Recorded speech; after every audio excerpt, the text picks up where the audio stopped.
Translate this and I'll give you $1 million, the millionaire said, laughing. The executives burst into laughter, but when the girl opened her mouth, the laughter froze on their faces. The Maple Tower soared over the city like a monument to power, 60 stories of glass and steel reflecting the clouds, built with the sweat of thousands of workers who would never step foot in its executive offices. On the top floor, where the air seemed more exclusive and the carpets cost more than entire houses, a scene unfolded that would change destinies forever. Lily Vance's hands were icy, not from the air conditioning that kept the meeting room at a perfect temperature, but from the terror that coursed through every vein in her body. She stood in the middle of a room full of people who looked at her as if she were a stain on their designer shoes. Her mother, Rose, had brought her that day because there was no one to look after her. It was a school holiday, and the options were to bring her to work or leave her alone in their small apartment. Rose had chosen what she believed to be safer. How wrong she was. And what is this? Marcus Sterling's voice cut through the silence like a rusty knife. The CEO of Sterling International Holdings was a man who had built his empire on the backs of others. His suit cost what Rose earned in a year, his watch, what she would earn in 5. But the most expensive thing he possessed was his contempt for anyone he considered inferior. And for Marcus Sterling, almost everyone was inferior. Mr. Sterling, I apologize. Rose stepped forward, her voice trembling. My daughter had nowhere to stay today. She'll be quiet in the staff kitchen. She won't bother anyone, I promise. The kitchen. Sterling arched an eyebrow, looking Lily up and down with a barely disguised sneer of disgust. Your daughter. You brought her to my company as if this were a daycare. The executives around the table began to murmur. Simon Reed, the corporate lawyer, and Sterling's right-hand man, smiled with that expression of satisfaction that only cowards show when someone more powerful humiliates the weak. Sir, Rose began. Silence. Sterling raised a hand. His eyes did not leave Lily. Come closer, girl. Lily looked at her mother. She saw the fear in her eyes, the silent plea to obey without causing trouble. Rose had worked at that company for years. She cleaned the floors, others dirtied, tidied the offices, others messed up. She endured humiliations others would never imagine, all to give her daughter a better life. With slow steps, Lily walked to the center of the room. The glass walls showed the city below, small and insignificant. The meeting table shone under the lights, so polished that Lily could see her own reflection. A girl in a school uniform, blue backpack hanging from one shoulder, completely out of place in that temple of corporate power. What's your name? Sterling asked, leaning forward in his leather chair. Lily, sir. Lily, he repeated, savoring the name as if it was something bitter. Tell me, Lily, what does your mother do here? The question was a trap. Lily knew it. Any answer would be used as a weapon. She works, sir, she replied in a low voice. Works. Sterling let out a short laugh. You call cleaning the washrooms we use, picking up the trash we generate. Work? Some executives laughed. Others looked away, uncomfortable but without the courage to intervene. It's honest work, sir, Lily said, and something in her voice made the laughter stop. Sterling narrowed his eyes. He wasn't used to being talked back to, even less so, by the daughter of his cleaning employee. Honest work, he stood up, his imposing height casting a shadow over Lily. Your mother earns in a month what I spend on one dinner, and you come here to lecture me about honesty. Marcus, a female voice intervened from the other side of the table. It was Elise Dubois, the French investor who had come to negotiate a multi-million-dollar deal. Perhaps we should continue with the meeting. The documents can wait. Sterling did not take his eyes off Lily. He had found new entertainment. Tell me, studious girl, how smart are you? Do you get good grades in your little neighborhood school? Lily didn't answer. She kept her gaze down, as her mother had taught her. Don't cause trouble. Don't draw attention. Survive. I asked you a question. Sterling's voice hardened. Yes, sir. I get good grades. In what subjects? In all of them, sir. Another laugh rippled through the room. Simon Reed leaned forward, his eyes gleaming with malice. In all of them? Even languages? The lawyer asked. Yes, sir. And what languages do you speak, little genius? Sterling crossed his arms, his smile widening. Lily hesitated. She knew anything she said would be mocked. But she also knew lying was worse. Her mother had taught her that too. The truth, however painful, is always better than a lie. Spanish, English, French, German, and Arabic, sir.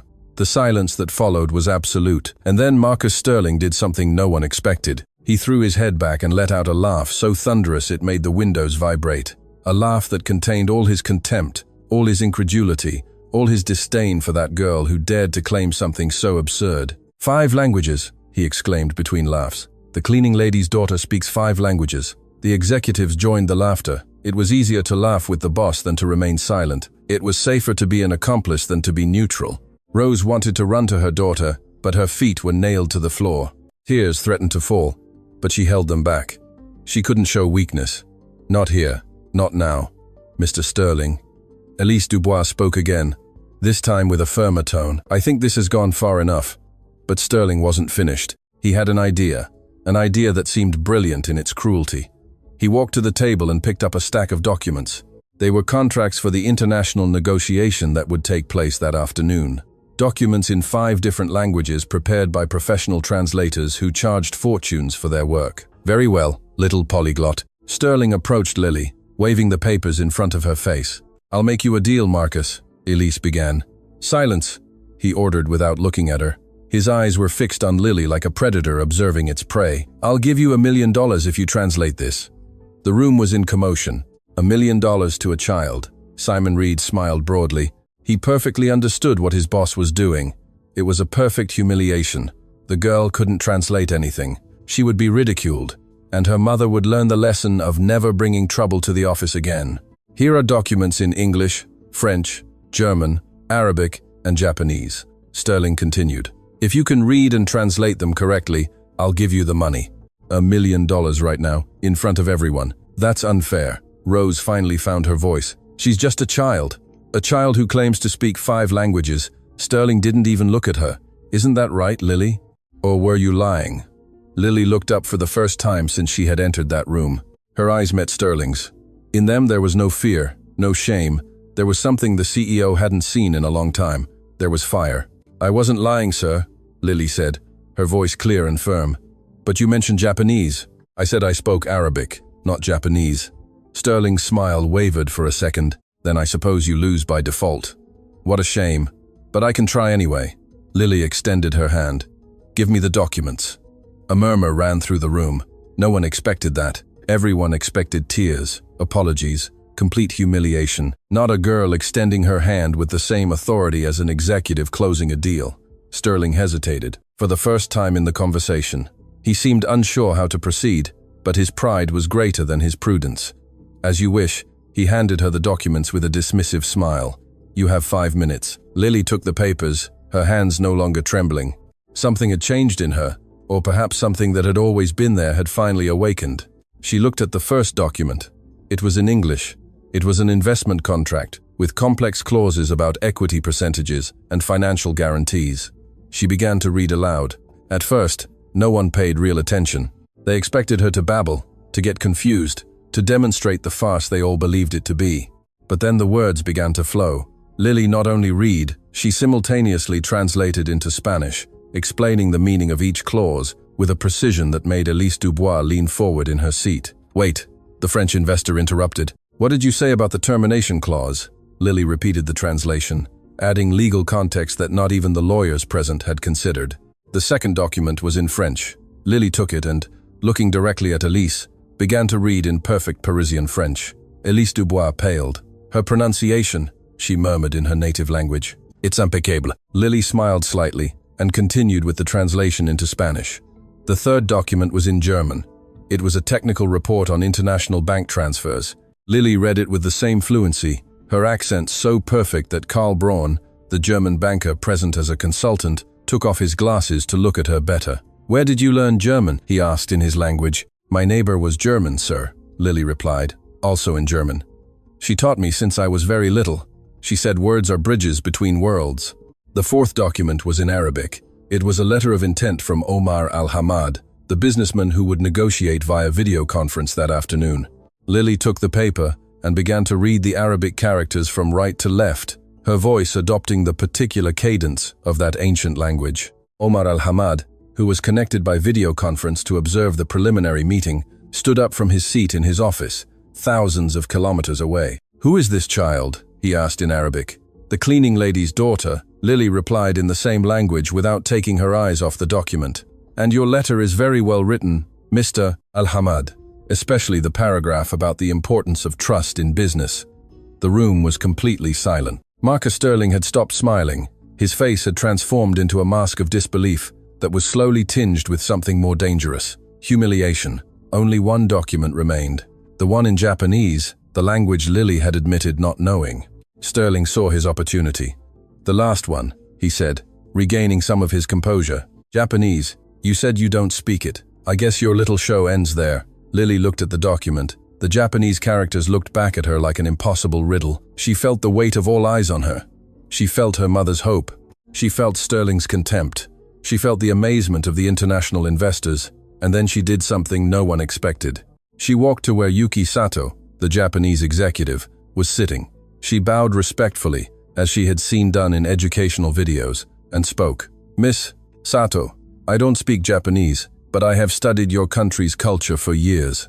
I know that in Japan, admitting what you don't know is as important as demonstrating what you do know. I humbly ask you to teach me to read this document. Not today, but someday." The silence that followed was different from all the previous ones.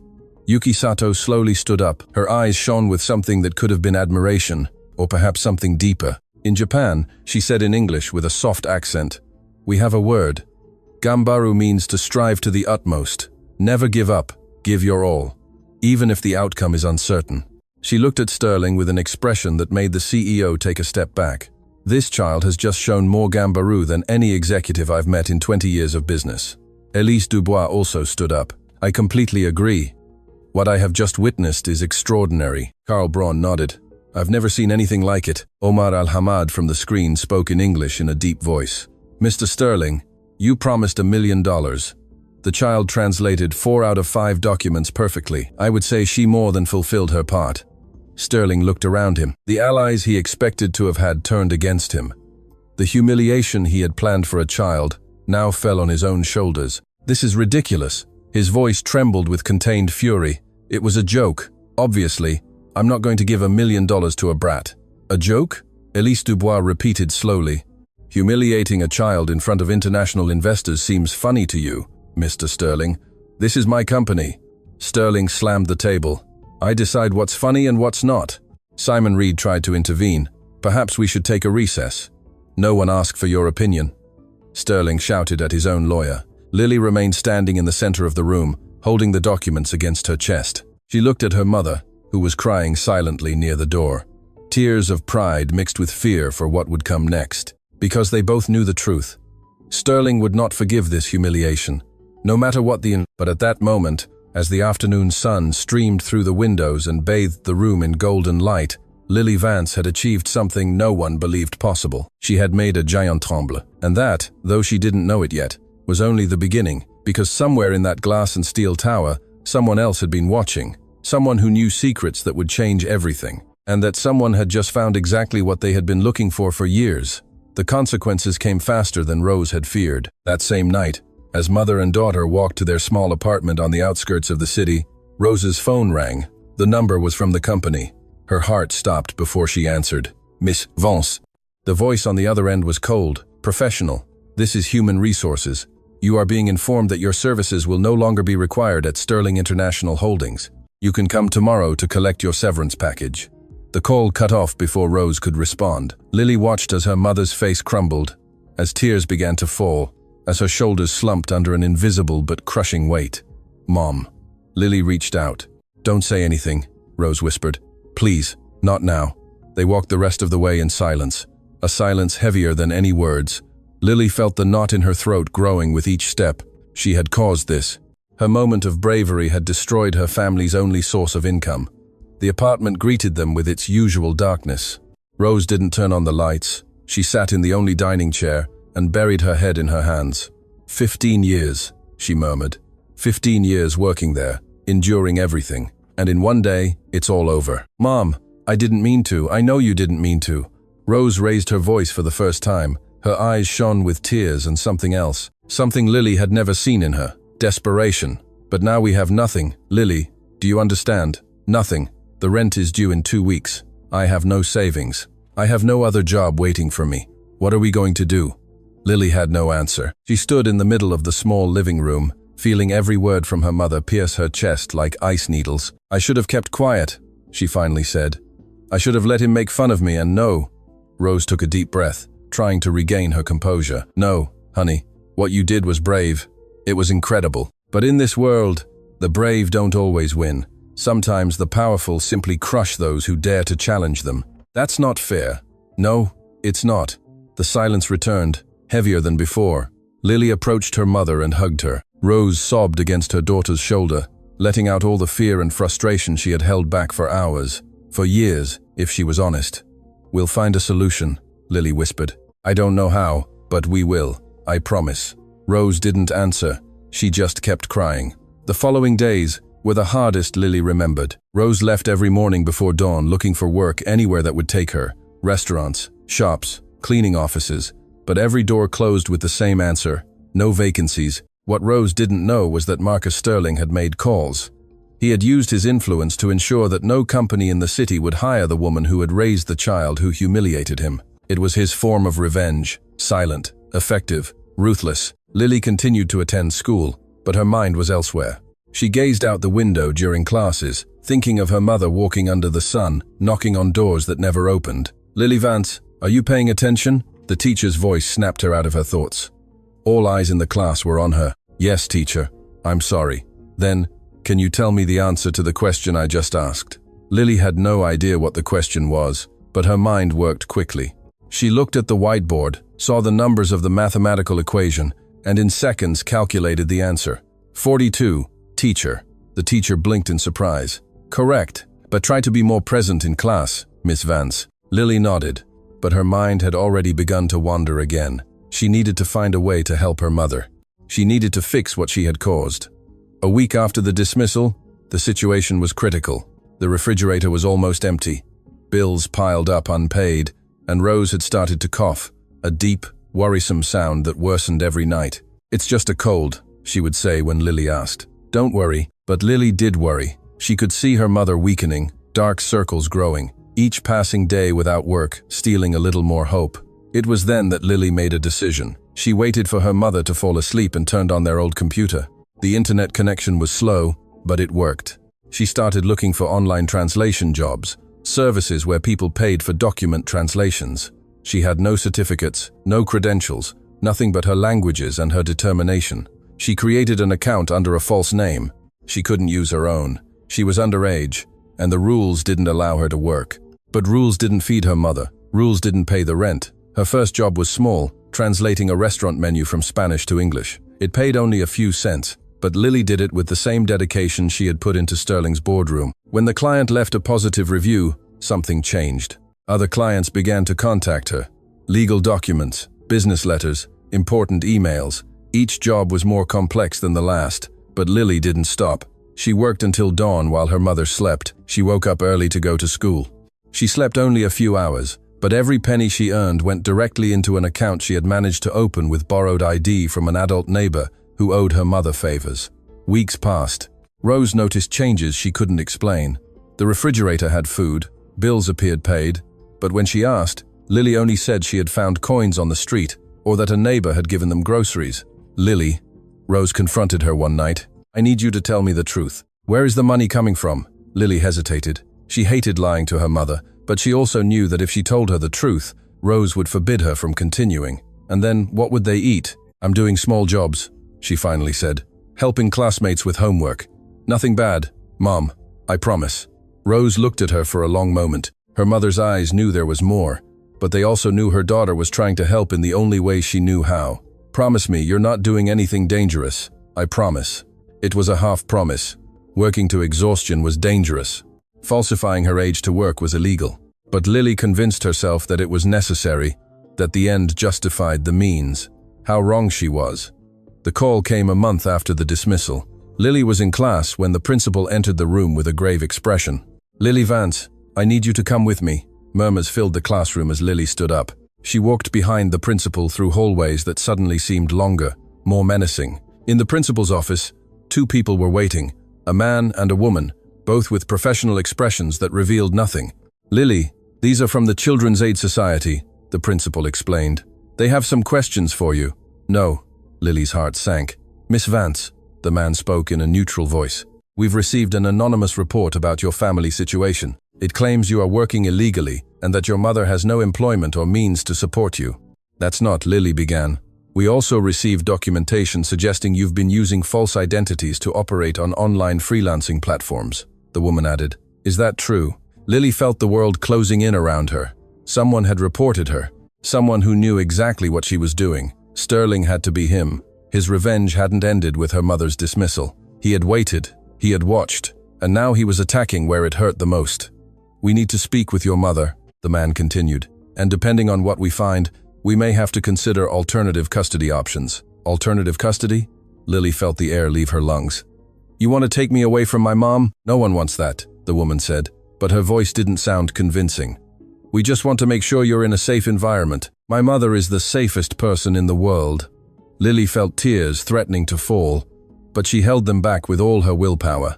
She has sacrificed everything for me. Everything, and if I made mistakes, it was to help her, not because she forced me. We understand it's a difficult situation, the man said, but we have procedures to follow. Rose arrived at the school 30 minutes later. When she entered the office and saw the officials, her face paled. When she heard the accusations, her eyes filled with tears. When she understood that they could take her daughter away, something in her broke. Please, she pleaded in a broken voice. My daughter was just trying to help me. It's my fault. All my fault. Punish me, not her. Miss Vance, we're not here to punish anyone, the woman said. We're here to assess the situation. The situation is that I lost my job unfairly. Rose's voice rose for the first time. I was fired because my daughter proved to be smarter than the most powerful man in that company. And since then, that man has made sure to destroy our lives. He's the one who should be investigated, not us. Ma'am, we understand you're upset. You don't understand anything. Rose sobbed now. You don't understand what it's like to walk the streets looking for work while your daughter goes hungry. You don't understand what it's like to see your child stay up until dawn trying to save us. You don't understand anything. Lily went to her mother and hugged her. Both were crying now, clinging to each other, as if the world were trying to separate them. And in a way, it was. We're going to need to visit your home, the man finally said. And we want to interview Lily separately. It's standard procedure. You're not going to separate me from my daughter, Rose said with a fierce determination that cut through her tears. No one is talking about separation yet. The woman tried to calm the situation. We're just yet. Rose repeated the word as if it were poison. Did you hear that, Lily? Yet, as if it were inevitable. As if they had already decided. Mom, Lily whispered. Everything's going to be okay. We're going to prove that we're a family, that we take care of each other. They'll see the truth. The truth, Rose murmured bitterly. The truth is that we, the poor, have no truth. We only have the story the rich decide to tell about us. The separate interview was the longest hour of Lily's life. They asked her questions about her mother, about her home, about her meals, about her dreams, about her fears. Every answer was analyzed, noted, judged. Has your mother ever hurt you? Never. My mother is the gentlest person there is. Do you feel safe in your home? I feel safe because I'm with her. Why did you start working online? Lily hesitated before answering. She knew the truth could make things worse, but she also knew that lying had brought her here. Because my mother got sick from looking for work she couldn't find. Because we had nothing to eat. Because I was the only one who could do something. And languages are the only thing I have. Did you know it was illegal? I knew it was necessary. The official looked at her for a long moment. There was something in her eyes that Lily couldn't decipher. Compassion, judgment, both. Lily, do you know who made the anonymous report about your family? I think so. Who? Marcus Sterling, the man who fired my mother. The man who promised to give me $1 million if I translated documents, and then mocked me when I did. The official took note. That's a serious accusation. It's the truth. When they were finally allowed to reunite, mother and daughter hugged as if they hadn't seen each other in years. They won't separate us, Lily whispered in her mother's ear. I won't allow it, my brave girl. Rose kissed her forehead. My little warrior. But as they left the school, neither of them noticed the vehicle parked across the street, nor the man observing them with a satisfied smile. Simon Reed rolled down the window and dialed a number on his phone. Mr. Sterling, everything went as planned. The authorities are now involved. It's only a matter of time before the child ends up in the foster care system. Sterling's voice sounded pleased on the other end of the line. Excellent. No one humiliates me and gets away with it. Absolutely no one. What about the mother? She's already destroyed, jobless, penniless, and soon without a child. It's enough punishment for now. And if someone discovers our involvement, Sterling chuckled softly, who's going to believe a cleaning lady about the actions of one of the most powerful men in the country? No one. That's the privilege of power, Simon. We can do whatever we want, and the world simply looks the other way. The call cut off. Simon started the engine and drove away, leaving behind a mother and daughter walking arm in arm towards an uncertain future. But what none of them knew was that someone else had been listening to that conversation. Someone who had installed a listening device on Simon's phone months ago, waiting for exactly this moment. Someone who knew all of Marcus Sterling's secrets, and that someone had just decided it was time to act, because in the shadows of the Maple Tower, a storm was about to break, and when it came, nothing would ever be the same. Mr. Arthur Montgomery had lived 73 years learning a fundamental truth. Real power is measured not in shouts, but in silences. Sitting in his private office, in an unmarked building downtown, he listened for the third time to the recording of the conversation between Simon Reed and Marcus Sterling. Every word confirmed what he had suspected for years. His nephew had become a monster.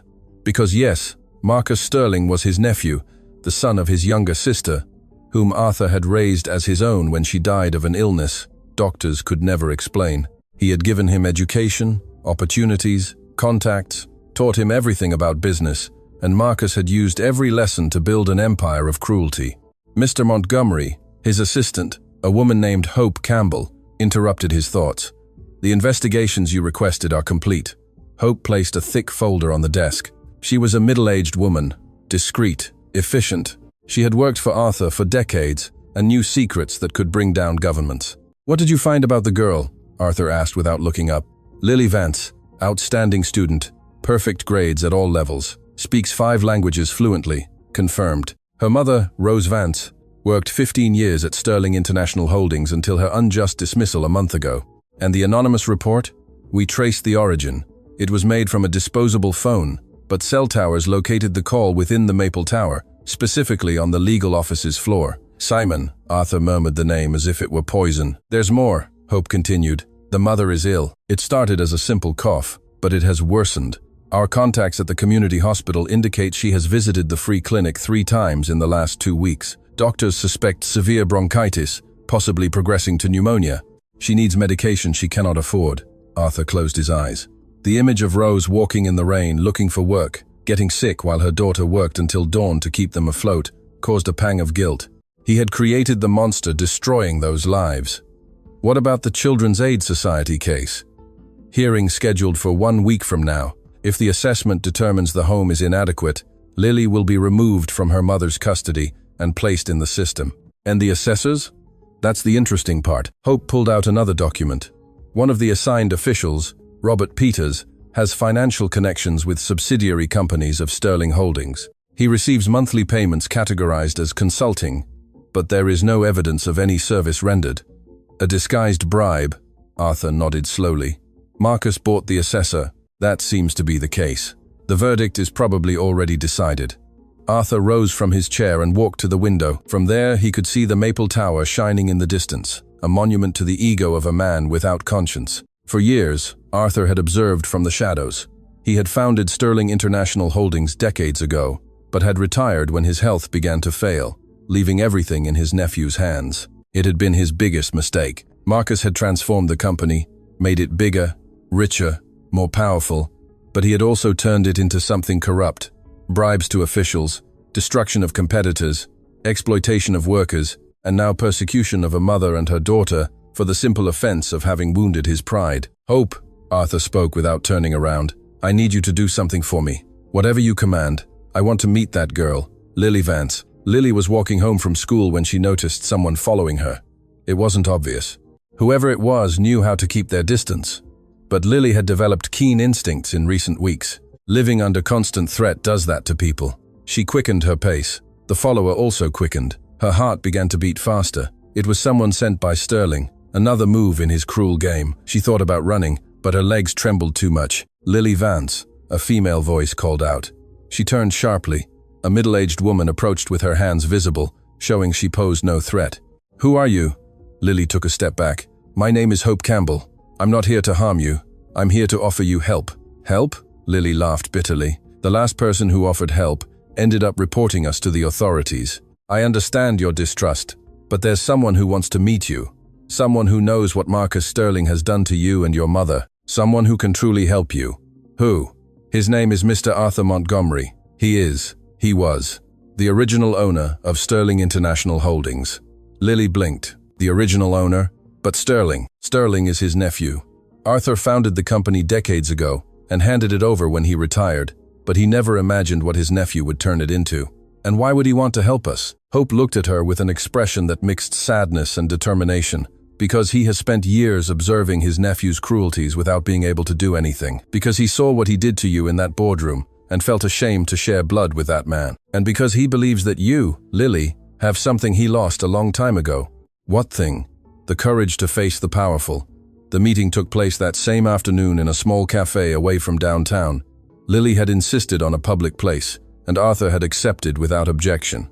When she saw him enter, Lily was surprised. She expected someone imposing, intimidating. Instead, she found an old man with a slow gait, tired but kind eyes, and a smile that seemed genuine. "Thank you for agreeing to see me." Arthur sat opposite her with slow movements.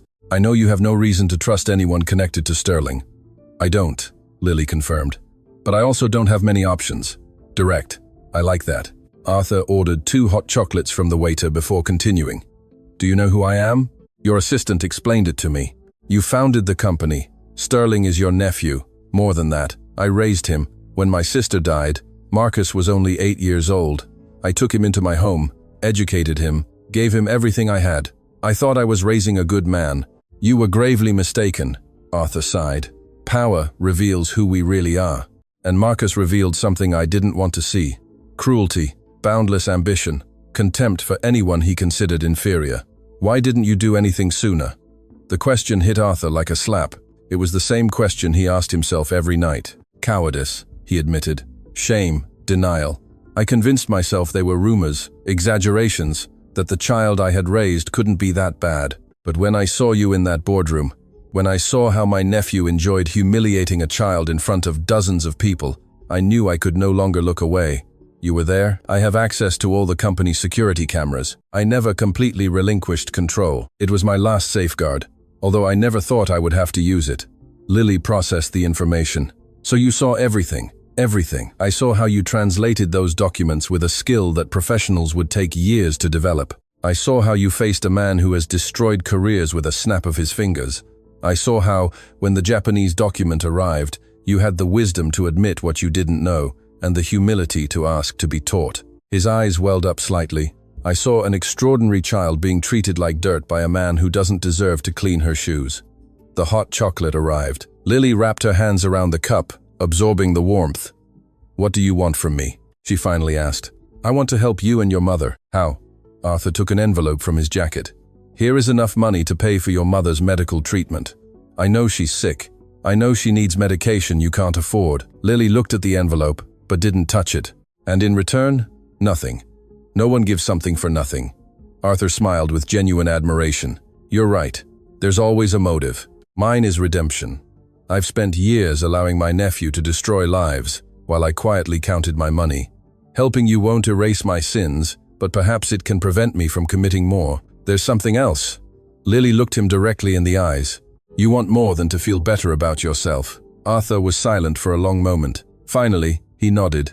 "I want to stop Marcus, not just for what he did to you, but for everything he's done for years. The bribes, the manipulations, the lives he's ruined. But I can't do it alone. I need someone I can trust, someone who can't be bought, someone Marcus would never see coming." "Me?" Lily almost laughed. "I'm a child. I have no power, no money. I have nothing. You have something more valuable than all that. You have truth, your story, your talent, your courage. The world is already starting to hear about you."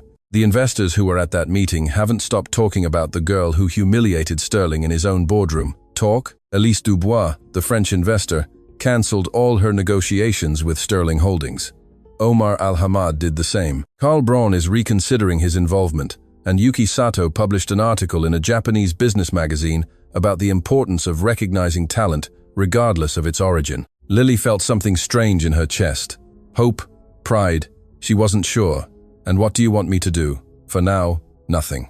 I just want you to accept my help, to let me pay for your mother's treatment, to let me protect you from what's coming." "What's coming?" Arthur's expression darkened. The Children's Aid Society hearing. Marcus bought one of the assessors. The outcome is predetermined. They're going to take you from your mother. Lily's world stopped. How do you know that? Because I have eyes everywhere, and because I know my nephew. He won't rest until he completely destroys you. Tears threatened to fall, but Lily held them back. She wouldn't cry. Not here, not now. Can you stop him? I can try, but I need time, and I need you to trust me. Lily looked at the envelope on the table. She thought about her mother coughing every night, getting worse every day. She thought about the hearing approaching like an inevitable storm. She thought about all the doors that had closed, all the hopes that had died, and she thought about something her mother always told her. When you have nothing to lose, any outstretched hand is a bridge. She took the envelope. Okay, she said, I'll trust you, but if you betray me, if you harm my mother in any way, I'll find a way to destroy you. I don't know how, but I will. Arthur looked at her with a mixture of awe and respect. I know, and that's exactly why I believe in you. That night, when Lily arrived home, she found her mother sitting in the dark, crying. Mom! She ran to her. What happened? Rose held up a crumpled paper. It was an official letter from the Children's Aid Society. They moved up the hearing. Her voice was barely a whisper. It's the day after tomorrow. They say they have enough evidence to determine our home is inadequate. Lily felt the ground disappear beneath her feet. Arthur had said he needed time, but time had run out. Mom, listen to me. She took her mother's hands in hers. I met someone today, someone who wants to help us, someone who has the power to face Sterling. Who? The man who founded his company. His own uncle. Rose looked at her with disbelief. Sterling's uncle? And you believe him? I don't know if I believe him, but we have to try. It's our only chance. Rose's cough interrupted the conversation. It was deep, painful, and this time it was accompanied by something that made Lily's heart stop. Blood. On the tissue her mother used to cover her mouth, there were blood stains. Mom, it's nothing. Rose tried to hide the tissue. It's just, don't lie to me, Lily cried, tears streaming down her cheeks. How long has this been happening? Rose didn't answer. She didn't need to. Her eyes said it all. We're going to the hospital now. We can't afford it. Lily pulled out the envelope Arthur had given her. She opened it. Inside was more money than they had seen in years. Now we can. In the emergency room of the city hospital, while the doctors examined Rose, Lily made a call. Mr. Montgomery, it's Lily. My mother is very sick. And they moved up the hearing. It's the day after tomorrow. Arthur's voice sounded tense on the other end. They're speeding everything up. Marcus must suspect something. What do we do? There was a long pause. Then, Arthur spoke with renewed determination. Get ready, Lily, because we're going to do something my nephew would never expect. What? We're going to tell the truth, the whole truth, in front of the whole world. The hospital waiting room smelled of disinfectant and desperation. Lily had spent the entire night sitting on a plastic chair, watching the clock tick second by second, unable to sleep, unable to think of anything but her mother behind those white doors. The doctors had confirmed the worst, severe pneumonia. Rose needed immediate hospitalization, expensive medication, and above all, absolute rest. Weeks of walking in the rain looking for work, sleepless nights worrying about her daughter, and the constant stress of living under threat had destroyed her immune system. She's strong, doctor. Sarah Miller had said, a woman with compassionate eyes who seemed genuinely concerned, but she needs to stay here for at least a week. If the infection reaches her lungs completely, we could be talking about something much more serious. A week. The hearing was in 2 days. Lily felt like the universe was conspiring against them. Every time they found a small glimmer of hope, a new darkness appeared to extinguish it. Her phone vibrated. It was a message from Hope Campbell. Mr. Montgomery needs to see you. It's urgent. Sending address. Lily looked towards the room where her mother slept, connected to machines that monitored every heartbeat. She didn't want to leave her alone, but she also couldn't do nothing while her world crumbled. She asked a nurse to watch over her mother and left the hospital. The address led her to an old building in a part of the city Lily didn't know. There were no signs, no indications, just a dark wooden door that opened before she could knock. Hope was waiting inside. Follow me, she said without further explanation. They climbed narrow stairs until they reached an office that seemed to come from another era. Books covered the walls from floor to ceiling. Ancient maps hung in golden frames. And in the center, sitting behind a solid oak desk, Mr. Arthur Montgomery reviewed documents with a grave expression, but he wasn't alone. Lily stopped dead when she recognized the other people in the room. Elise Dubois, the French investor, sat in a leather armchair, her legs elegantly crossed.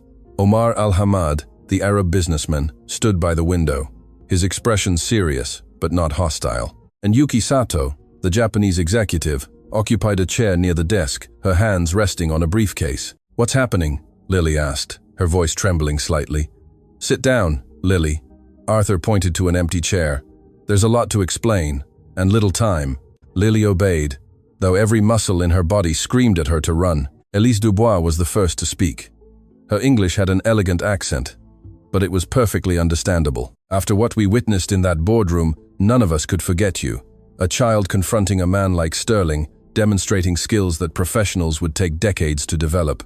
It was extraordinary. But more than that," Omar Al-Hamad continued, his deep voice resonating in the room, "it was revealing. Sterling showed his true nature that day, and that made us investigate his business more deeply."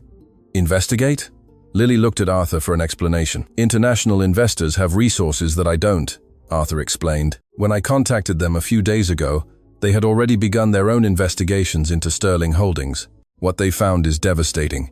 Yuki Sato opened her briefcase and pulled out a thick folder. Falsified documents, manipulated contracts, bribes to officials in 6 different countries, labor exploitation in subsidiary factories, and something worse.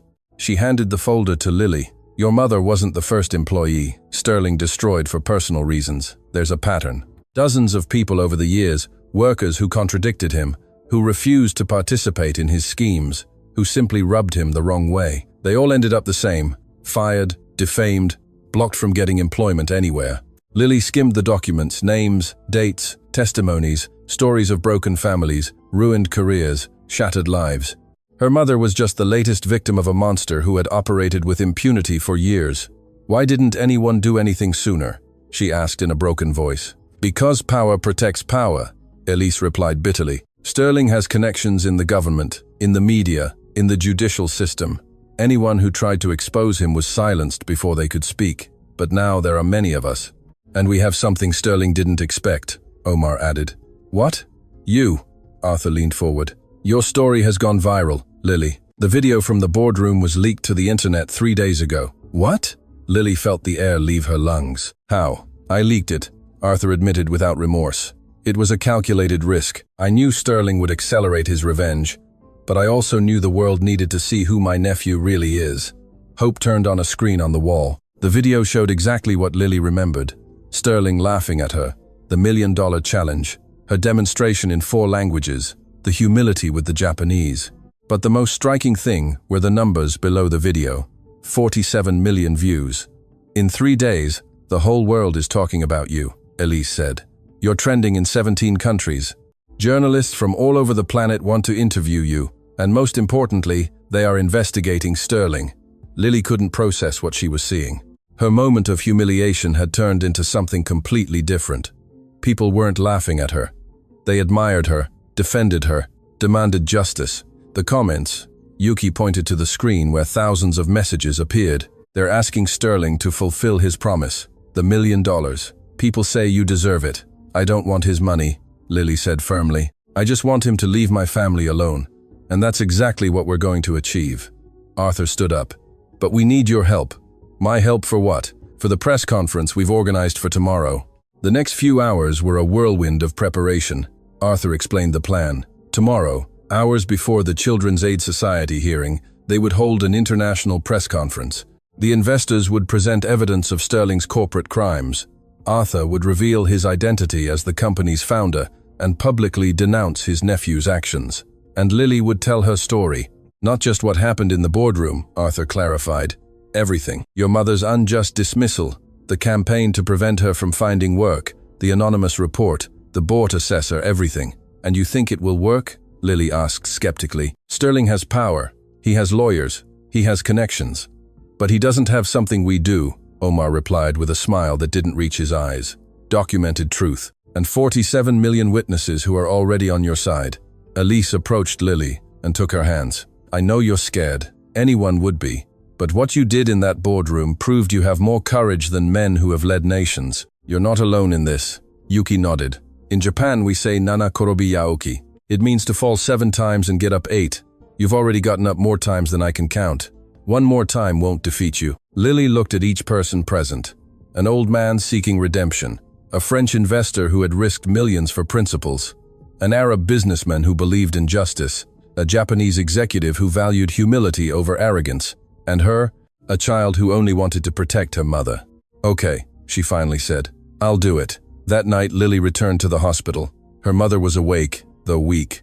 "Where were you?" Rose asked in a hoarse voice. Lily sat beside her bed and told her everything. The viral video, the investors, the plan for the press conference, the approaching hearing. When she finished, Rose cried silently. "My brave girl," she whispered. "When did you stop being my little girl and become a warrior?" "I never stopped being your little girl, Mom. I just learned to fight for what I love." "I'm scared," Rose admitted. "I'm scared of what might happen to you if you publicly confront that man." "I'm scared too." Lily took her mother's hand. "But I'm more afraid of doing nothing and losing you, of us being separated, of him winning. And if it doesn't work, then at least the world will know the truth. And that's something no one can take from us." Rose closed her eyes. "Your grandmother used to say that words have power, that whoever masters words masters the world." "My grandmother? You never told me much about her. She died when I was young, but she was a translator, just like you. She spoke 6 languages. She worked for embassies, for companies, for governments. And she always said that her greatest gift wasn't languages, but the ability to make different people understand each other." Lily felt tears forming in her eyes. "Why didn't you ever tell me?" "Because when she died, I lost my connection to that world. I became what the world expected of me. Someone invisible who cleans up what others dirty. But you, Lily, you inherited her fire, and tomorrow you're going to do exactly what she always dreamed of." "What?" "You're going to use words to change the world." The morning of the press conference dawned gray and cold. Lily had barely slept. She had spent hours going over what she would say, how she would say it, anticipating questions they might ask her, but nothing had prepared her for what she found when she arrived at the hall where the event would take place. Hundreds of journalists filled the space. Television cameras from all over the world pointed towards a small stage where a podium with microphones had been placed. Outside, Hope informed her, thousands of people had gathered, many with signs that read, "Justice for Lily, and Sterling must pay." "The world is watching," Arthur told her as they walked towards the stage. "Are you ready?" "No," Lily admitted, "but I'm going to do it anyway." The conference began with Arthur introducing himself, revealing his identity as the founder of Sterling Holdings, and publicly denouncing his nephew's actions. Journalists exploded with questions, but Arthur remained calm, presenting document after document as evidence. Then came the investors. Elise spoke about financial irregularities. Omar revealed the international bribes. Yuki presented testimonies from former employees who had suffered the same fate as Rose. And finally, it was Lily's turn. She walked to the podium with trembling legs, but a voice that refused to break. She looked at the cameras, imagined the millions of eyes watching her from all over the world, and began to speak. "My name is Lily Vance. I am 11 years old. My mother is a cleaning employee, and a month ago a powerful man promised to give me $1 million if I could translate documents in 5 languages. She paused. The silence in the room was absolute. I translated 4 out of 5 perfectly. The 5th was Japanese, a language I don't know, but instead of lying, I admitted my limitation and asked to learn. Do you know what that man did? He laughed. He said it was a joke, and then he fired my mother for having brought me to work that day. The cameras captured every word, every expression, every tear. Lily refused to let fall, but that wasn't enough for him. He made sure that no company in the city would hire my mother. He made an anonymous report to have me removed from her custody. He bought officials to ensure we lost everything. She held up a folder containing copies of the evidence. Here is the proof. Documents, recordings, testimonies, everything you need to see who Marcus Sterling really is. She looked directly at the main camera. Mr. Sterling, if you are watching this, I want you to know something. I am not afraid of you. My mother taught me that dignity cannot be bought or sold, and my grandmother, whom I never knew, but whose fire runs through my veins, taught me that words can change the world. Her voice strengthened with each sentence. You tried to destroy us, but all you achieved was to awaken something you won't be able to put back to sleep, because now the world knows who you really are, and the world is watching. The silence that followed Lily's words lasted barely 3 seconds. Then chaos. Journalists rose from their seats, shouting questions. Camera flashes exploded like fireworks. The murmur of the crowd outside turned into a roar that penetrated the building's walls. But Lily heard none of that. Her eyes were fixed on a side screen that showed the live broadcast. The viewer numbers climbed every second. 1 million, 2 million, 5 million. People all over the world were witnessing this moment. Arthur approached the podium and took control. Now we will answer questions in an orderly manner. Please raise your hand. Hands shot up like a forest of desperate fingers. You in the front row. Arthur pointed to a redhead journalist with credentials from an international network. Thank you. I'm Victoria Chen from Global News. Mr. Montgomery, you claim to be the founder of Sterling Holdings and Marcus Sterling's uncle. Do you have proof of that relationship? Arthur nodded. I have birth certificates, informal adoption documents, bank records showing the transfers I made for his education, and family photographs spanning decades. Everything will be handed over to the relevant authorities. Another hand went up, a bald man with a British accent. Jonathan Bell, Financial Times. For the investors present, are you willing to formally testify against Sterling Holdings? And what implications would this have for your own businesses? Elise Dubois approached the microphone. We are willing to testify. As for the implications, we will lose money. A lot of money. But there are things more important than profits.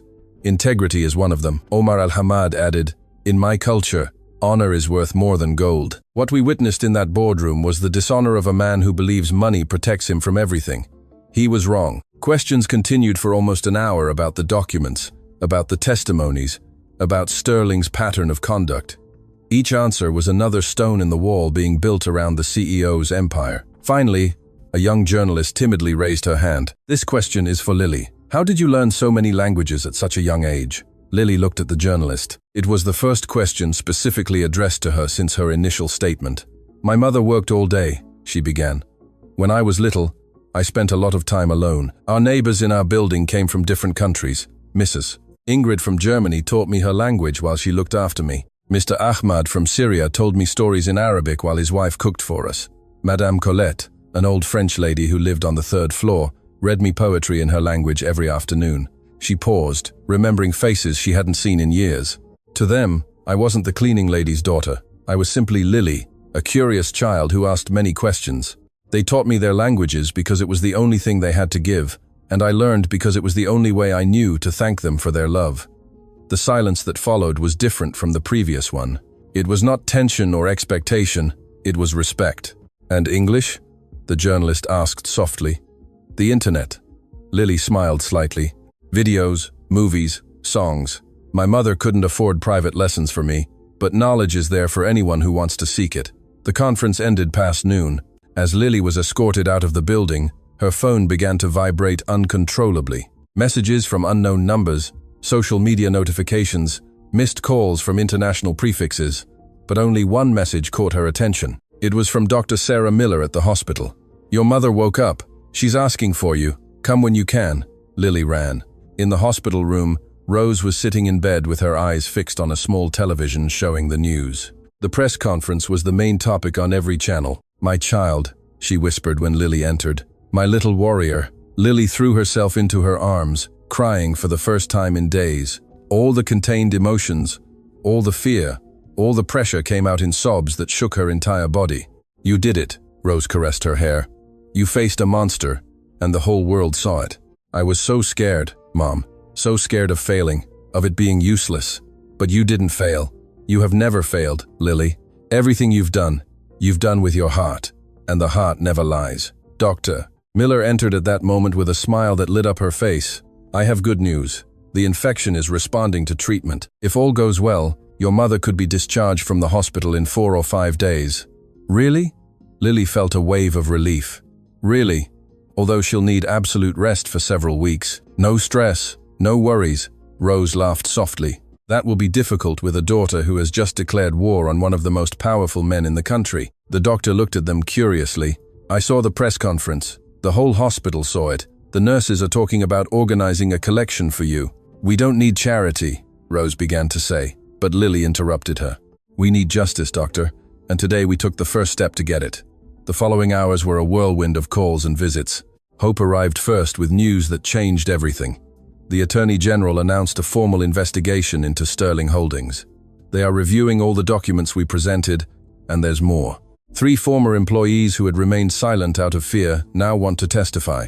Then Arthur arrived, visibly exhausted, but with renewed energy. Marcus has disappeared. He's not at his house, he's not at the office, he's not at any of his usual places. His lawyers say he's evaluating legal options, but the truth is, he's fleeing. Fleeing? Lily frowned. Where to? He has properties in several countries, bank accounts in tax havens. He could be anywhere. And tomorrow's hearing, the Children's Aid Society one? Arthur smiled for the first time in days. Cancelled. The official Marcus had bought, Robert Peters, was arrested this morning. He confessed everything in exchange for a reduced sentence. The anonymous report against your family has been officially dismissed. Lily felt her knees give way. Rose held her as they both cried with relief. It means they're not going to separate me from my mom? It means exactly that. No one is going to separate you, ever. But the calm was short-lived. That night, as Lily dozed in a chair by her mother's bed, her phone rang. It was a blocked number. She hesitated before answering. Something in her instinct told her not to, but curiosity was stronger. Hello, Lily Vance. The voice on the other end was distorted, unrecognizable. You've made a grave mistake. Who is this? Someone who knows things. Things that even Mr. Arthur doesn't know about his dear nephew. Lily felt a shiver run down her spine.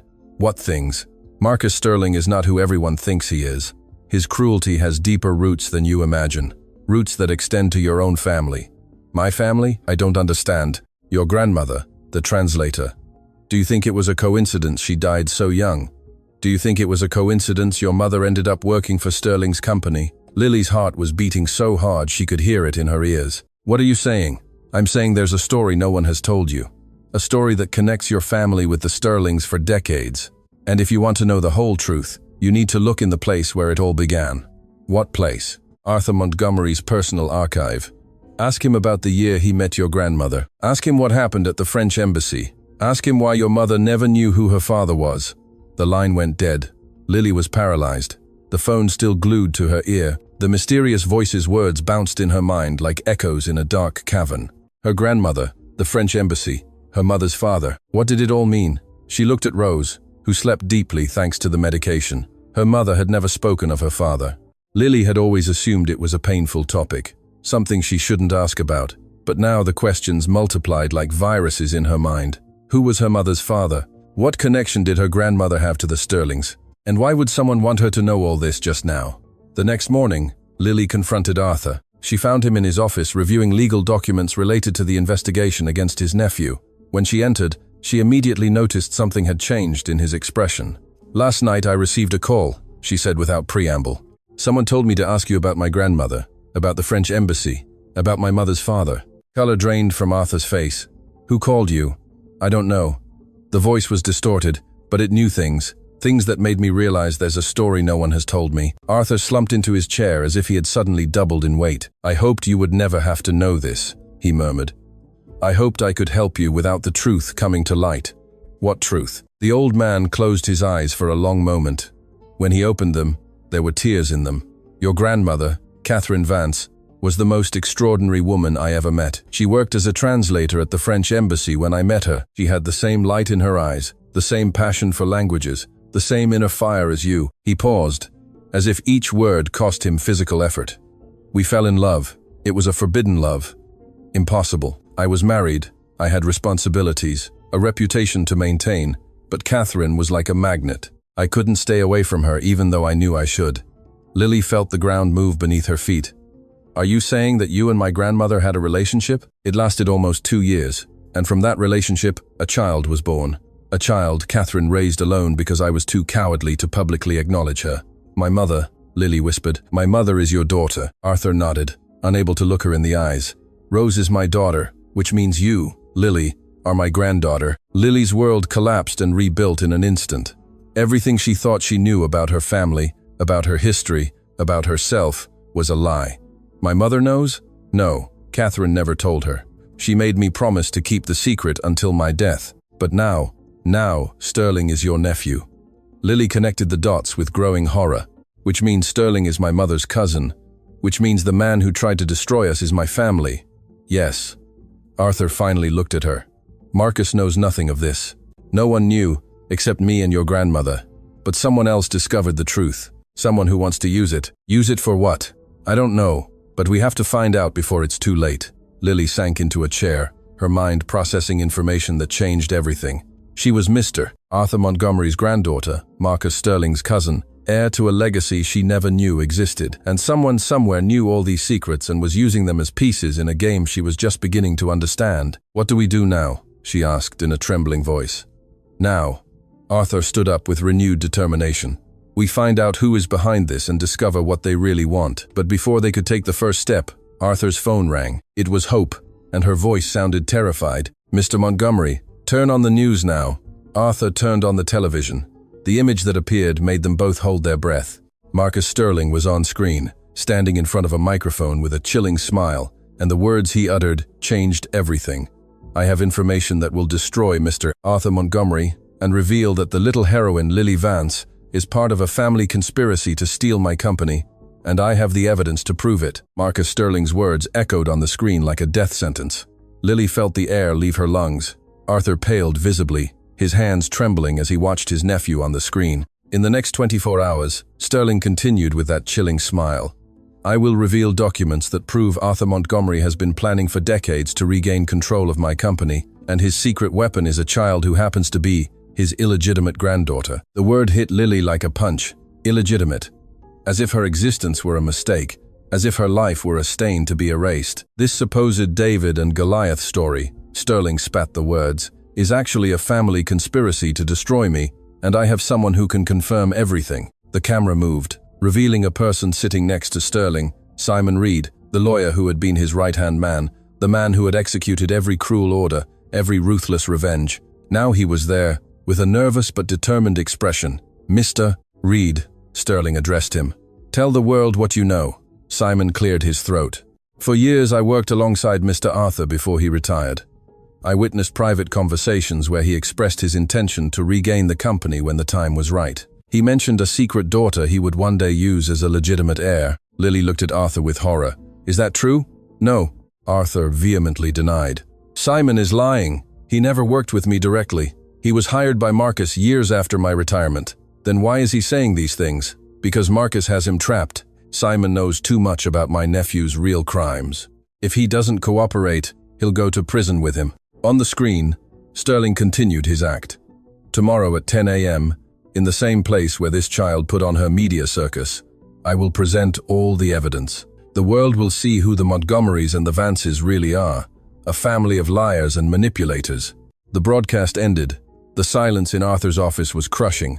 "We have to do something." Lily broke the silence. "We can't let him lie about us.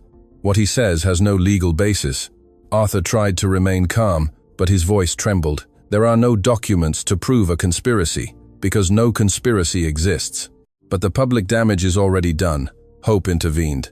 "The people who supported you now have doubts. Social media is exploding with theories." Arthur's phone rang. It was Elise Dubois. "Arthur, I just saw the broadcast. We need to talk now." Half an hour later, the investors were gathered again in the office. Their expressions mixed concern and determination. "Sterling's accusation is ridiculous." Omar Al-Hamad spoke first. "Anyone who saw the original video knows that child was not acting. Her talent is genuine. But Sterling has something," Elise pointed out pragmatically.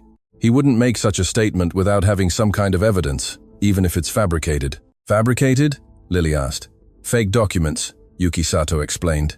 "In the corporate world, it's more common than you imagine. Papers are created that look legitimate, but are completely invented. And how do we prove they're fake? That's the problem." Elise sighed. "Proving something is false is much harder than proving something is true." Lily's phone vibrated. A message from a blocked number. "If you want the truth about Simon Reed, look for him in the Provincial Law Society's closed cases archive. Case number 2847. Not everything is as it seems." Lily showed the message to the others. "It's the same person who called me last night," she said. "The one who knows about my grandmother and my family. Someone is helping us from the shadows?" Arthur frowned. "But who?" "It doesn't matter who it is right now. Hope was already at her computer. What matters is whether the information is real." She typed quickly. Accessing databases Lily didn't know existed. "Here it is." Hope turned the screen. "Case 2847 of the Law Society. Simon Reed was investigated years ago for document forgery in a civil case. The investigation was closed due to lack of evidence. But the file mentions something interesting." "What?" everyone asked in unison. The original complainant was threatened and dropped the charges. Guess who legally represented the accused party? Sterling Holdings. Marcus, Arthur murmured. Exactly. Simon has been forging documents for Sterling for years, and now he's doing the same against us. Night fell over the city. As the group worked frantically, Lily knew she had to return to the hospital to her mother, but she also knew that if they didn't stop Sterling now, everything they had achieved would crumble. I need to go see my mom, she finally said. She doesn't know anything about what's happening. Go, Arthur nodded. We'll continue working. Tomorrow we'll need all our strength. Mr. Montgomery. Lily stopped at the door. My mother doesn't know that you are her father. When are you going to tell her? The old man looked down. When all this is over, I don't want her to have any more worries now. She deserves to know the truth. I know, and I'll tell her. I promise. In the hospital, Rose was awake, watching the news on the small television. I saw Sterling's conference, she said when Lily entered. That man has no limits. Mom, there's something I need to tell you. Lily sat next to her mother and told her everything. About Arthur, about Catherine, about the secret that had remained hidden for decades. With each word, Rose's face went through different emotions. Surprise, disbelief, pain, confusion. Arthur Montgomery is my father? Her voice was barely a whisper. Yes, Mom, you are his daughter, and I am his granddaughter. And Sterling is your cousin, and mine too. Rose closed her eyes. Tears began to fall silently down her cheeks. My mother never told me anything, she murmured. Whenever I asked about my father, she changed the subject. She said some secrets were better left unknown. Are you angry? Rose opened her eyes and looked at her daughter. I don't know what I feel. All my life I thought I was nobody's child, that my father just didn't want me. And now I find out he's one of the richest men in the country, who was watching us for years without saying anything. He was scared, Mom. Scared of ruining Grandma's memory. Scared of complicating your life. And that justifies it? Decades of silence while we struggled to survive? Lily had no answer. She understood her mother's rage. She also understood Arthur's reasons. But understanding didn't mean accepting. I want to see him, Rose said suddenly. Now. Now. Before dawn. Before that monster, Sterling tries to destroy what little we have left. Arthur arrived at the hospital an hour later. Lily waited outside the room, giving them privacy. Through the closed door, she could hear voices. First calm, then more intense, then sobs. The conversation lasted almost 2 hours. When Arthur finally came out, his eyes were red from crying. He seemed to have aged 10 years in one night. How is she? Lily asked. Angry, hurt, confused. Arthur leaned against the wall. She has every right to feel that way. I stole her opportunity to know her father. I stole a life that could have been different. Did she forgive you? I don't know, he said. She said she needs time, but she also said something that gave me hope. What? She said that despite everything, she's proud of you, of the woman you've become, and that if I had anything to do with that, even indirectly, then perhaps there's some good amidst so much error. Lily felt tears forming in her eyes. She entered the room and found her mother looking out the window. Mom, Rose turned. Her face showed the traces of tears. But there was something else. Something Lily recognized because she had seen it in the mirror many times. Determination. We're going to put an end to this, Rose said in a firm voice. That man, Sterling, is my cousin, my own blood, and he has dedicated his life to destroying innocent people, including us. Mom, you're sick. You need to rest. I'll rest when this is over.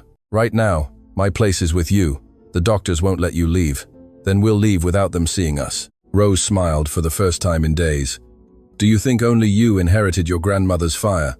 Dawn found an unlikely group gathered in Arthur's office. Rose, pale but determined, sat in an armchair with a blanket over her shoulders. Lily beside her, holding her hand.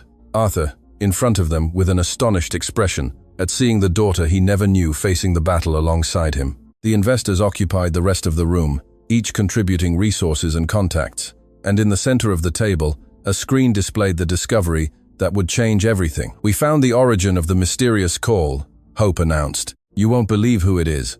The image on the screen showed a face everyone recognized. It was a middle-aged woman with strangely familiar features.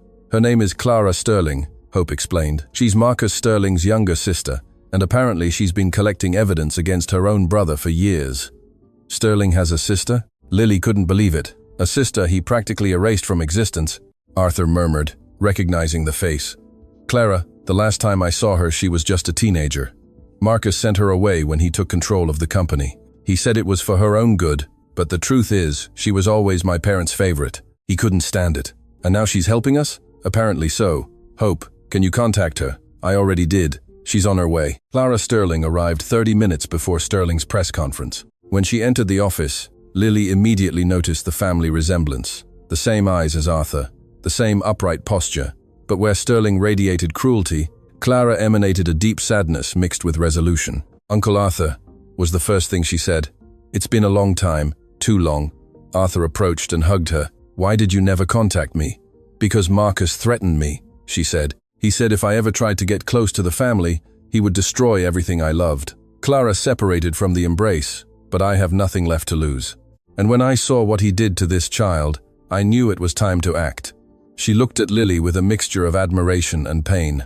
"You are brave, braver than any of us. You faced my brother when everyone else looked away. What do you have for us?" Lily was direct.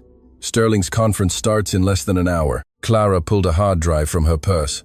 23 years of evidence, recordings, documents, testimonies, everything you need to prove that the documents my brother will present today are false, and much more. "How did you get all this?" "Because Marcus never considered me a threat. I was just his weak sister, the one who had been banished and forgotten. It never occurred to him that I was watching, waiting, collecting every mistake he made." Clara connected the drive to the computer. The folders appeared on the screen. "Here is proof that Simon Reed's documents were created just 3 days ago. The metadata doesn't lie. And here," she opened another folder, "are the original recordings of the meetings where Marcus ordered every act of revenge against his enemies, including the campaign against Rose Vance." Rose leaned forward, her eyes fixed on the screen. "You have recordings of him ordering my destruction. I have recordings of everything. My brother never learned to be careful, because he never believed anyone would dare to challenge him." Clara looked at everyone present. "Marcus took my family, my inheritance, my life. Today I am finally going to reclaim some of what I lost." "What?" Lily asked. "My dignity and the justice that so many deserve." The conference hall was packed. Journalists from all over the world occupied every available seat. Television cameras broadcast live to more than 100 countries. Outside, thousands of people had gathered, many with signs that read, "Justice for Lily and the world is watching." Marcus Sterling entered first, flanked by Simon Reed and an army of lawyers. His arrogant smile radiated the confidence of one who believes he has won before the battle begins. "Ladies and gentlemen," he began from the podium, "today I will reveal the truth about the most elaborate conspiracy this city has witnessed." He held up a thick folder. "Here I have documents that prove Mr. Arthur Montgomery planned for decades to regain my company using a child as a media weapon. A child who happens to be his illegitimate granddaughter, the product of a secret relationship with an employee." Murmurs filled the room. "Simon Reed, my legal advisor, witnessed these conspiracies and is willing to testify under oath." Simon approached the microphone, but before he could speak, the doors of the hall swung open. Lily entered first. Behind her, Rose walked with a firm step despite her weakness. Arthur followed her alongside the international investors, and closing the group, a woman who made Sterling's face lose all color. "Clara Sterling." Clara Sterling's voice trembled for the first time. "What are you doing here?" "I came to tell the truth, brother. The truth you have tried to bury for 23 years. Clara walked to the podium with the same authority with which her brother had occupied it moments earlier. "My name is Clara Sterling. I am Marcus Sterling's younger sister, and for more than 2 decades I have documented every crime, every lie, every life my brother has destroyed." She connected the hard drive to the main screen in the hall. "These documents my brother just showed were created 3 days ago. Digital metadata confirms it. They are false, fabricated by Simon Reed, who has a documented history of forgery." The screen showed the evidence. Creation dates, digital records, irrefutable evidence. "But that's not all," Clara continued. "Here are the real recordings, the conversations where Marcus ordered the destruction of Rose Vance simply because her daughter humiliated him by demonstrating a talent he could never buy." Sterling's voice filled the hall, clear and unmistakable. "I want that woman never to work anywhere in this city again, and I want the child to end up in the system, to teach them what it means to challenge me." Journalists exploded with questions. Camera flashes illuminated the room like lightning. Sterling recoiled, his face transforming from arrogance to panic. "That's manipulated," he shouted. "It's a conspiracy. The only conspiracy here is yours." Arthur stepped forward. "For years I watched you destroy lives while I remained silent. That silence ends today. He looked at Rose, who nodded slightly. Rose Vance is my daughter. Lily Vance is my granddaughter. And yes, for decades I kept that secret out of cowardice. But I never, ever conspired to regain a company. All I wanted was to protect my family from a monster I myself helped create. Simon Reed, seeing the ship sinking, made a desperate decision. I can explain everything.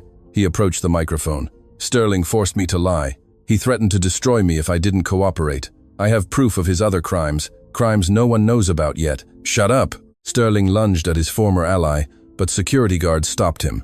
At that moment, federal agents entered the hall. Marcus Sterling, the lead agent, spoke in a clear voice. You are under arrest for corporate fraud, bribery of public officials, document forgery, and conspiracy. You have the right to remain silent. As he was handcuffed, Sterling looked at Lily with pure hatred. This isn't over, he hissed. I have resources. I have connections. I'll be back. Lily looked at him without fear. No, Mr. Sterling, you won't be back, because now the world knows who you really are, and the world doesn't forget. The following months were a period of rebuilding. Sterling International Holdings was thoroughly investigated. Decades of corruption, bribery, and destroyed lives were uncovered. Marcus was sentenced to 25 years in prison. Simon Reed, in exchange for his cooperation, received a reduced sentence, but lost his law license forever. Sterling's confiscated assets were used to compensate all victims of his abuses. Dozens of families who had been destroyed like Lily's finally received justice, and the $1 million Sterling had promised as a cruel joke was ordered by the court as official compensation for Lily Vance. I don't want his money, Lily had said when she was informed. Then use it for something good, Arthur suggested, and so she did. The Catherine Vance Foundation opened its doors 6 months after the trial. Named in honor of her grandmother, the foundation was dedicated to identifying and supporting talented young people without resources, boys and girls with extraordinary abilities, but no opportunities, exactly as Lily had been. Elise Dubois, Omar Al-Hamad, and Yuki Sato became principal sponsors. Clara Sterling donated her share of the family inheritance to fund educational scholarships, and Arthur, finally reconciled with his daughter Rose, dedicated his last years to working alongside his granddaughter. Rose fully recovered from her illness. The best doctors, paid with funds they could finally afford, treated her until her health was stronger than ever. She now worked as a coordinator for the foundation, helping other mothers who faced the same struggles she had survived. Mom, Lily asked her one afternoon as they reviewed scholarship applications. Have you forgiven Mr. Arthur? Rose smiled softly. Forgiveness isn't a moment, honey, it's a process. But every day I see him trying to make amends for his mistakes. Every day I see him loving you as the grandfather he always should have been. That process moves a little further. And someday you'll call him Dad? Perhaps, when I'm ready, when he's ready, when we both have healed enough. On Lily's birthday, a letter arrived from prison. It was from Marcus Sterling. I don't expect your forgiveness, he wrote in a trembling hand. I don't deserve it, but I want you to know that every day in this place I think of the moment you laughed at me without laughing, when you showed that true power is not in money or titles, but in dignity, a dignity I lost a long time ago, if I ever had it. Your grandmother Catherine was extraordinary. Now I understand why my uncle loved her so much, and I understand why you are who you are. I hope that someday, when you are an adult, you can look back and see that even monsters can learn, even if it's too late. Lily read the letter 3 times before putting it away. She didn't respond. It wasn't necessary. Some wounds need time, some answers don't exist, and some people simply must live with the consequences of their decisions. Years later, Lily Vance became the youngest translator to work for the United Nations. Her story was told in documentaries, books, and films, but she always insisted that her story wasn't the important one. It's my mother's story, she would say in every interview, who worked her whole life to give me opportunities. It's my grandmother Catherine's story, who bequeathed me the love of languages without even knowing me. It's the story of all the invisible people who have extraordinary talents but never get the chance to show them.